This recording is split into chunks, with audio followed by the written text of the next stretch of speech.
What's going on, YouTube? Welcome back to the channel. Today we got a nice restoration video, guys. One of my favorite watches. We have a Rolex Day-Date. This is a 36mm 18 karat yellow gold watch. And unfortunately, this thing has seen better days. Does not run, it barely works to begin with. And if you take a closer look at this rehaut, the movement isn't even secure in the case. I don't know how the hell this thing has made it through, the last 10 years since it's been serviced. But there's a main takeaway from this video. Guys, don't bring your watches just anywhere. All right, the rocket scientist who previously worked on this watch, he left me nothing but headaches. You guys will see that later in the video. But I mean, overall, this thing just needs a major overhaul, a major refinish, and we'll get it back up and running. Now, here's exactly what I was saying before. Look at how far this dial is from the bottom of the rehaut. Something is clearly going wrong with this watch. So we're really going to have to dive deep and figure it out.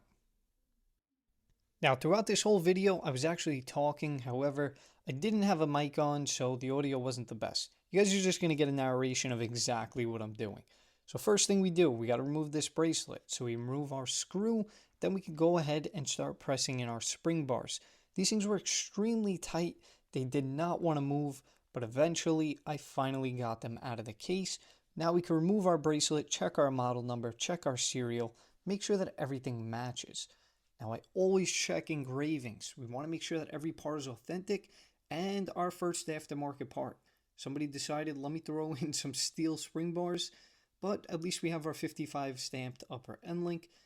And now we take a look at this clasp. Now these are very easy to pretty much differentiate between genuine and aftermarket.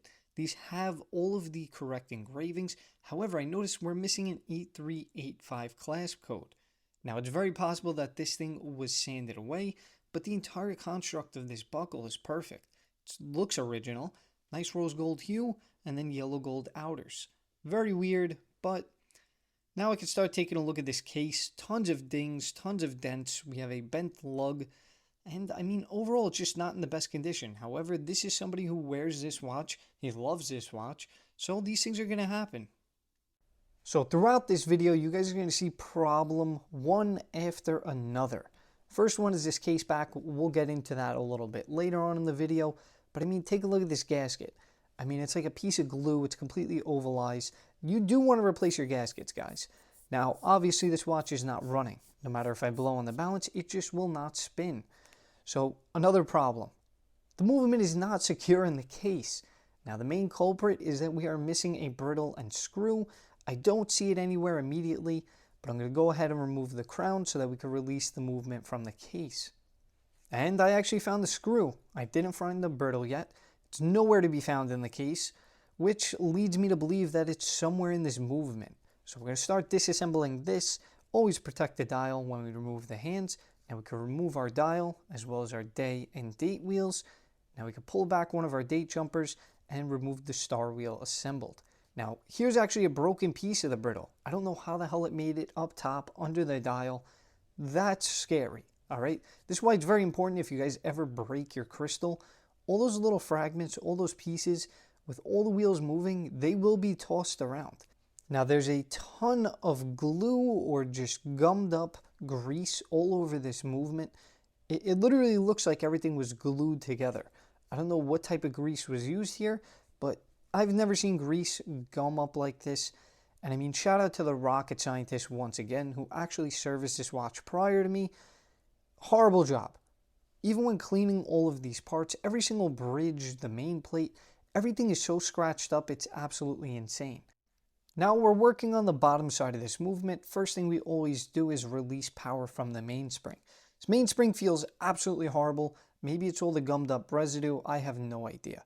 Remove the balance, and the first thing I wanted to check was the pallet fork. As you guys can see here, it's working perfectly. However, the watch just will not run. So now I gotta work backwards, try and figure out what's actually going on. So we're gonna keep on disassembling, start removing all the screws from both the winding bridge, train of wheel bridge, pallet fork bridge, everything. So seconds wheel comes out, then we can go ahead and remove the great wheel. Now our pallet fork bridge, once again, oh, and there it is. There's our other piece of the brittle. This is what was actually stopping the movement from running. So that's kind of a good sign. I got to inspect the pallet fork and the escape wheel, make sure that there's no damage under there. It's just crazy that all these parts could break inside of a watch and end up in places they shouldn't be. So now we're disassembling this further. We can finally get this mainspring out, and now we can clean all of the parts. Sorry guys, I did not get a video of this. I don't know what the hell happened. Maybe I did film it, maybe I didn't. But let's jump right back into the reassembly of this movement. So our mainspring is in. Now we could throw in our great wheel, followed by our lubricated seconds wheel, and finally the third wheel could go back. Now once this is all done, we're good to put on the bridge and check our free spin. We want to make sure before going any further that all of these wheels are engaging, especially with the escape wheel. Everything looks perfect here, so now we can continue on. Now, nice little lubrication, HB 1300, right on the top of the mainspring arbor.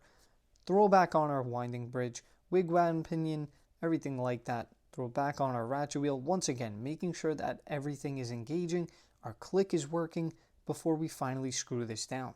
Beautiful. Now, luckily we had no damage to the pallet fork or escape wheel, so I throw those back in, toss back in our balance, and we have life. I could finally screw down this balance. Everything seems to be great. I thought it was the end of this story. However, no. Now we flip this main plate over, and now we could start working topside. I want to see if any of you guys could see the mistake that I made here. Well, actually, it wasn't even my mistake. It was the previous rocket scientist who decided to work on the watch. He forgot a crucial part of this watch, and that is a balance hack. I don't know if they just threw it away, maybe they bent it, wrecked it, whatever. So I asked the client, I said, hey, when this watch ran, when you pulled the crown out, did the balance ever stop? Did the seconds hand stop moving? He said, no, I thought it was supposed to be like that. Absolutely not. Once again, people just put these things back together and they forget parts. Maybe they lose a screw, and you guys will never even know. That's the crazy part. But we got a brand new OEM hack in there, and now we have a free will movement, meaning I could start and stop this thing at free will, and now it's back to OEM spec. It's just crazy to me, it really is. But I didn't even catch that that thing was missing all the way up until I said, well, wait a minute, why isn't the balance stopping? Now we're reassembling the date wheel mounted, put back on this nut here, and guys, this thing is reverse threaded, so don't forget that. Our day and date jumpers are now back in. We could put back on the star wheel assembled, and now we could go ahead and connect all of these. Now at this point, once again, like I said, there's always another issue. So something was not right with this mainspring. When I took it out initially, there was so much end shake and so much scratching on the interior walls that I just didn't feel comfortable. It was still giving me good amplitude, but I said, you know what, screw it. Once again, OEM brand new parts, I have them in stock. Let's go ahead and replace this. Look at the finish on these brand new mainsprings. It's a beautiful, beautiful piece. Plus, it's just going to be more reliable. So we go ahead, once again, we have to take stuff apart, re-clean, re-lubricate, but now we have a new mainspring in, and it's holding power, it's winding much better. So that's fantastic. Now, right off rip, barely fully wound. I don't even think it was fully wound, but we're seeing fantastic results. Great amplitude, absolutely no beat error, and our rate in second per day just needs to be adjusted a little bit. So for now, we're going to go ahead, we're going to reinstall our date wheels as well as the day wheel. Now you always want to make sure that these things are secure, give them a nice little press down. And now finally we could test functionality. Nope, no we can't. All right, this crown completely came off while trying to change the time, but that's okay. This crown is shot. Okay, this is what happens when you mix aftermarket parts with OEM parts. This crown is completely stripped out. It's been over polished. And more importantly, this thing won't even screw back down. It's not going to pass water test, so we're going to have to go ahead and replace this. Once again, we're reutilizing all of these Rolex blister packs. I have a brand new 3055 stem here, and we're going to add some blue Loctite. Now, a lot of people like to use red Loctite. That stuff is a headache. Go ahead and try and take this off with a red Loctite, and I promise you, you'll have a problem. Brand new crown just went in, or I guess you could say pre-owned crown, but in working condition. We're going to polish it up a little bit later. Now we have our new crown in. We can go ahead and test functionality. Oh, there's another problem. Check out that date wheel. Check out the day wheel. They shifted and then they went back. Now testing quickset here, don't have any quickset function. Now this was a problem the client previously told me about, and I didn't see anything wrong right off the bat. However, as you guys can see here, we have no quickset capability. I would love to find this watchmaker. I really want to nominate him to go to space. This man should be working at NASA. He took it upon himself to take this date jumper and actually modify the beak. I don't know how the hell he cut this, maybe with a file, but he did something to the beak here. Once again, now we have to transition and get a brand new part. This is a Cal 3055 date jumper, and you guys will see the difference between the beaks. A brand new one is on the left, and our previously cut and modified one is on the right. Thing is absolutely disgusting. I don't know who the hell decides, let me try and modify parts that shouldn't be modified. There's no need, there's just no reason. And there was no hour wheel seating, so I had one of those. I threw a brand new one on, and finally we could reinstall this dial. Now testing functionality, and look at that. We have our quickset working perfectly, and our hands flip over at 12 o'clock. Both the day and date wheel are perfect. Now turning my attention over to the hands. They're too far gone. I polished them up the best I could. However, once again, somebody scratched the hell out of these. So we're testing functionality a little bit deeper, and let's see how close we are to that 12 o'clock point. No. Damn it. I'm about a minute off. However, I think that this is perfectly acceptable. That is okay. More importantly, both our day and date wheel are now flipping. They're not overlapping one another, and they're not jumping back. This watch is running great. Once again, we time graphed it. So now we can turn our attention over to the mid case, the bracelet, and everything else wrong with this watch. Now, of course, our mid case is scratched up, it's dented, it's dinged, this, that, but our case back, that's a problem. Somebody overlapped the hell out of this thing. Look at the 16014 on the right for reference. The circle in the center portion of the case back should not be that wide. Now, as I was looking at this thing a little bit further, the bezel isn't even sitting on the case flush. It's definitely not a good thing. It tells me that we have something wrong with maybe the gasket, or somebody couldn't put this bezel down properly when they reassembled it. Should not be this easy. I should not be able to just stick a razor blade right under the bezel and pop off this crystal. So something is definitely wrong. We're going to have to dive a little bit deeper into that in a little bit. But we're going to remove the crystal from the bezel. We're going to reassemble all this later on and fix the issue. Now we can go ahead and start polishing this thing. So this is the first step of many other steps to actually polish a watch. We have a hard felt wheel here, some cutting compound, and very slow speeds. I want to basically cut and scratch up the surface so that I have a baseline. Now I could figure out where all my dents are, all my dings, all my deep scratches, pretty much so I know where I have to avoid so I don't ruin the structural integrity of this case. Now, a lot of people out there, when they're polishing watches, they just try and get rid of all the scratches, all the dings right off the bat. You know, at the end of the day, a normal client, they just want to see stuff shiny. They don't know how the lugs are supposed to look. They don't know how the case is supposed to look. It's a very finicky and very fine process that needs to be handled with respect. You could ruin a case, especially something that's made out of a precious metal, so quickly.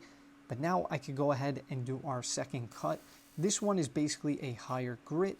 This allows me to cut out any of the previously introduced scratches, and once again, I can see exactly where I need to focus on.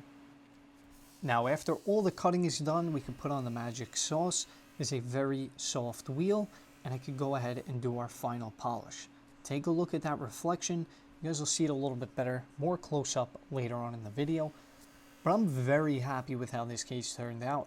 I mean, once again, there was very deep dings and dents, and realistically, the only way to get them out 100% is laser fill. You guys cannot polish and remove away tons of material just to get rid of a scratch. It's pointless, it's counterintuitive, and it doesn't make sense. Stop over polishing your watches. Stop bringing them to people that are over polishing your watches. All right, now we're moving over to the bracelet. We got everything taped up. We want to polish up these center high polish portions of this bracelet. Now, as you guys heard before, we had a problem with this case back.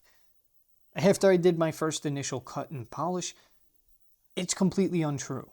Now, a Sharpie isn't the best flat edge. However, there's so many dents and dings in this case back, it's actually insane. I basically hit it with a quick lap, and unfortunately, this case back is so thin, so dented, it's going to need a ton of extra work. Now, I'm not going to show this process because not a lot of people know how to actually do this. This requires me to basically draw out and mark where all my dents are. We're going to have to heat up this part and then once again flatten it out. Now, this thing has been over polished. It's crazy. It's to the point where I'm actually scared to even do this without introducing new dents. But of course, come on. I did it. We got every dent out. There's a few low spots still left. So I'm going to go ahead and once again draw my guidelines. Now, I never lap a case back by hand. I always use a machine or a jig. But unfortunately, in this case, it required a ton more pressure in the center of the case back to ultimately get those low spots down deep enough and hit the sandpaper as I glide across. Now this thing is looking perfect. We have another low spot in the bottom left, but once again, more heat, more bending, and we have a fully functional, usable, and more importantly, a case back that doesn't look like complete crap. All right, it's the best that we're gonna get. I'm not gonna take my luck any further. I think this is perfectly acceptable. It looks a lot better, but I mean, just take a look at how flat this thing is. It's just crazy. Somebody cut the hell out of this thing. They absolutely ruined it, but I finally breathed some new life into it. Now all of our parts are taken care of. Polish, come on, 10 out of 10. OCD fanatic is behind the wheel here, and look at it. A lot of people ask me if I'm serious about this stuff, and they don't believe it until they actually get the watch. Guys, I take this extraordinarily serious, especially something like this, aftermarket parts. This aftermarket tube here is just junk. There's no internal thread, so I had to use a file to remove it. And then I have a brand new OEM tube here. And now I'm using a sterilized pin to actually get in between all the threads, get our blue Loctite on, put in a fresh O-ring, and now we have a fully usable and waterproof crown tube. Now, this is exactly what you want to see. Now, look at these gaskets. All right, this is the original gasket that came with this watch. They're both the same millimeters in height. However, the one on the left is pre-owned. Somebody decided to glue it to the crystal. Now, that's not unheard of. It's not uncommon. A lot of Pateks, a lot of APs, you have to do something like that when the gaskets get all worn out. So rather than replace a $1 gasket, somebody decided, let me glue it to the crystal. So we're not reusing this crystal, but I just wanted to show you guys. I don't know. I don't know who the hell comes up with these things sometimes. It's cheap enough to just replace these parts. So go ahead and replace them. Now we have a brand new crystal as well as a fresh gasket. We're going to go ahead and put this back on. Now everyone complaining, oh my god, he's not wearing gloves. Guys, I've done this about 8 million times to the point where I know my fingers are not going to touch the underside of this crystal. I've already cleaned it. It's a headache to make sure that there's no lint on it. So you're damn right. I'm not touching the underside of this crystal. And go ahead. Nice tight fit back onto the rehot. Blow off the movement, any other dust or any other things that are on it. And we go ahead and we can recase this movement. Now, we have a brand new crown, a brand new stem. Want to make sure that we grease it up accordingly. Just a thin line of blue 9504, just to make sure that once it goes into this movement, it still has lubrication. Now, whenever you're reinstalling a stem and crown, don't force it. Wiggle it back and forth. Eventually, it will go in. And finally, we could secure this movement. All right, we got brand new brittles and brand new screws. We're going to tighten all these up. And look at that. Now we can remove the crown here, unthread that, and we can actually wind the watch without the movement jumping around, hitting the rehot, and banging around inside of the case. It's a great sign. Look at that. We have a nice flat uniform finish where the dial meets the rehot. No more gaps, no more issues. This thing is running like a top. And now we could finally put back on the automatic module. Now, this thing before, you guys will notice, all the bridges are all cut up, all scratched. The rotor was actually grinding all around this bridge. It's a very simple fix. It's about a $5, $10 part. You just need to install a new C-clip. So if you have an older 3035 or any caliber like that, and your rotor is banging around inside, replace the C-clip. This is what holds it together. All right, new gasket, case back goes back on, bezel goes back on, and take a look at this. The final product. Guys, I am extraordinarily happy with this restoration. Honestly, from the state that this watch came to me in, wasn't working, tons of dings, tons of dents, tons of scratches. It just looked tired. It looked worn out. And this guy, once again, he absolutely loves this watch. Never wants to get rid of it. He wants to wear it. He wants to enjoy it. So I made sure that I both respected the timepiece as well as my client here. I made sure that I didn't wreck this watch while polishing. I made sure it's running correctly, and I made sure that we had all of the correct parts to get this thing back up to OEM spec. Now, I think my client's going to be extraordinarily happy with the outcome of this watch and the overall restoration. He now has a perfectly running watch and one that looks somewhat new. Now, there's obviously some things that we cannot remove, a lot of dings, dents, just some basic wear and tear. This thing will never look like it came out of the factory, but that's pretty much the case for every single pre-owned watch. You know, it'll cost a lot of money to do a lot of laser repair, laser work, lapping work, etc. And overall, I don't think it's really necessary, especially for what this watch is used for. It's almost a daily wear or special occasion watch. So a nice cleanup, a nice overhaul really is just the icing on the cake. Now, if anybody out there is looking to service, polish, or just repair their watch, head right over to the website horologyexchange.com, fill out a Service My Watch submission, and I'll get back to you as soon as I can. As you guys can see here, we have access to all OEM parts. Now, I do want to emphasize, guys, a lot of people reach out. They want to service Omegas and some other odd brands. I've updated the list of watches that we will actually service. So, if you guys are looking to do anything like that, head over to the website. Buy a watch, sell a watch, trade a watch, do whatever. Thank you for watching. Don't forget, follow me on Instagram. Subscribe, like, comment, and share. Do all those wonderful things to help this channel grow. And I'll catch you on the next one.